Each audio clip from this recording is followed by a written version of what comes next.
Been a lot going on this week, but maybe lost, and I admit I didn't see it till early this morning.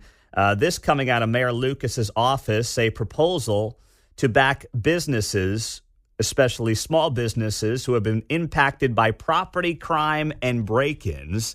The mayor putting this out in a press release yesterday. Now joining us on KCMO, Quinton Lucas is here.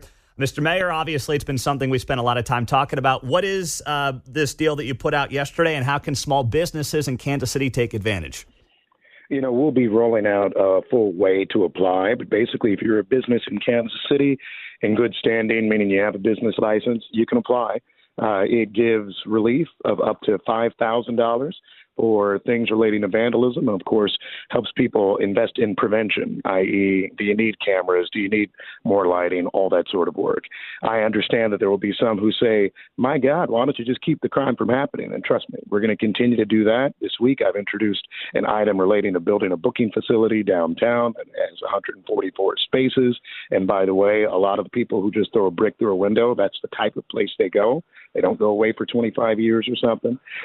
We also have proposals trying to enhance our camera technology. Sorry, loud construction truck coming by.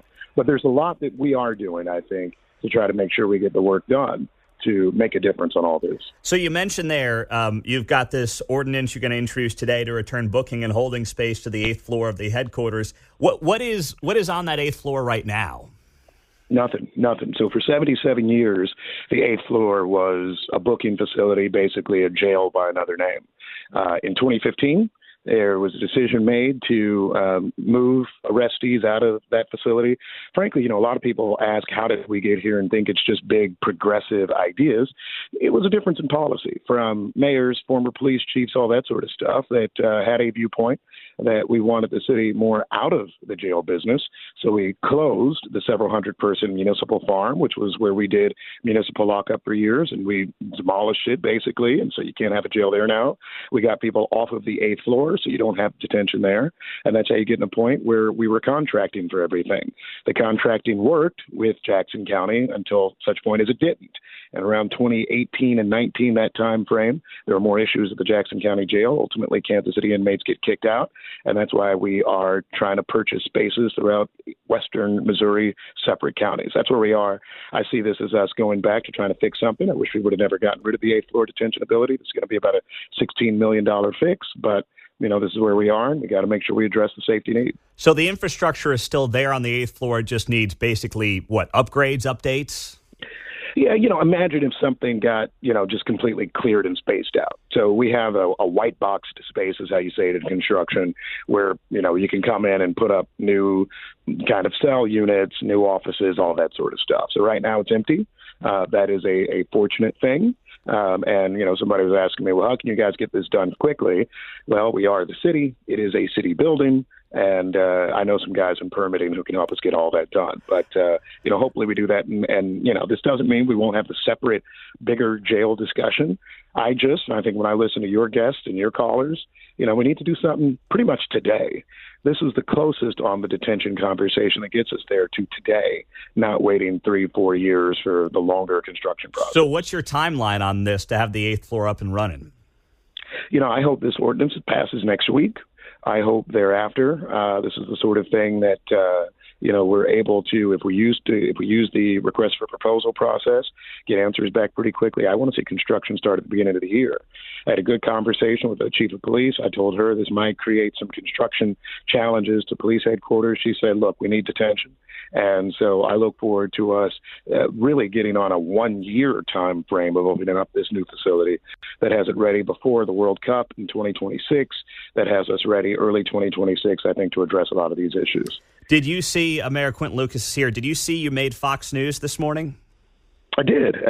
I have a lot of different thoughts, but, my favorite thing about those little foxnews.com stories, they're very lightly researched. I was like, all right, what's their evidence of defunding? And everybody has different information on that. Theirs is our Supreme Court lawsuit, which, of course, I won, against the state of Missouri. I found that to be more of a local power and control conversation, but it is what it is. My favorite part, though, is they're always like, we reached out to the mayor's office for comment. I'm like, did you? But that's all right. I get to at least address the record here on Monday in the morning. Well, the whole town has your cell phone number, so it's probably not that hard to get a comment from you if they really wanted to. So, yeah, no, I saw that, and I was like, oh, okay, that's interesting. So that being said, I mean, this has obviously been the big topic this week. There was a moment here at the Board of Police Commissioners meeting where you were talking about the crime in this town, and you were talking about especially the youth involved at an increasing rate of violent crime in this town, and you got choked up. What led you to that moment? And we all get choked up during things that we don't expect it to happen. So what was that like, and how did you come to that? Well, first of all, I'm not that type of guy, really. I'm not your John Boehner or whatever. I know there's some politicians who can get the tier works going, and that's not me, never has been me, and I don't expect it to ever be me. I think there's something about having children that changes you a little bit, Pete, and you're probably the same way. I know your kids are young, and all of you out there listening know it. So when you talk about boys acting a fool, I think about my two boys, right? And I think about the type of men that I expect my wife and I to grow up for them to be. And then I think about what's missing in a lot of these kids' lives. We talked about this a few weeks ago, but, look, when you look at some of the most heinous offenses, sadly, they've been committed in this city, and let's move beyond the politics and the jails and the defund. They're like teenagers, 14-year-olds, 15-year-olds, 18-year-olds, murderers. What the heck happens? What are we doing? And what I said in those remarks, and I think it gets to the police too. And you know what? And people get mad at me and they think I'm mad at them, whatever. I think we all get hurt by it. If you actually sit down, all of you, and actually talk to an officer who works in this a lot, and all of our political views may be different, but they're like, daggone it, I get tired of talking to mothers about both the victim who's been murdered, but also, your 14-year-old son's being taken in because he shot somebody. And, I think for me it is, how the heck do we change them? And it's frustration right now, honestly, because there are a lot of different challenges to how we do it.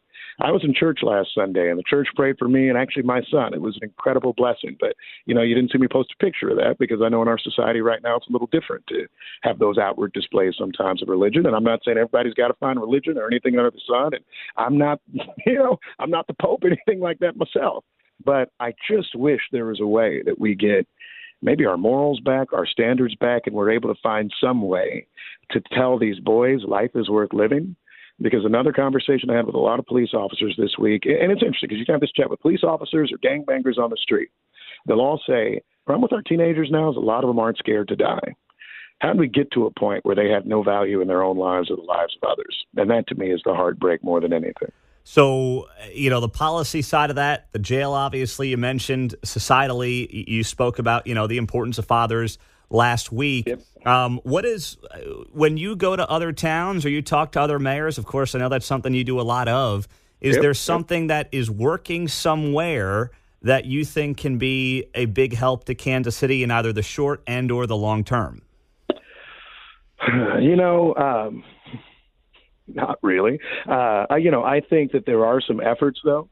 And by the way, I'm on a group text chat with the mayors of Baltimore, Memphis, Chicago. I mean, like all the cities that you may bash sometimes. But and we were all scratching our heads one time and just saying, what the heck is up with these younger and younger assailants and others? Because really, if you bump it out, by the way, adults, you're an adult at 18, don't get me wrong, but if you were to do how many of these people are under 25 years old, it'd just be astonishing.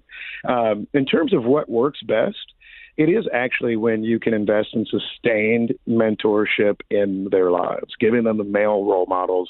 And again, people got on me last time. Girls absolutely matter. I know you're a girl dad. I care about our young girls and all of that. Our problem right now. Yeah, but come on, the girls aren't gangbangers and shooting people up and killing them. I mean, that's just a fact. Exactly right. No, that's my point too. I said, look, we got to care about them. But yes, they are not.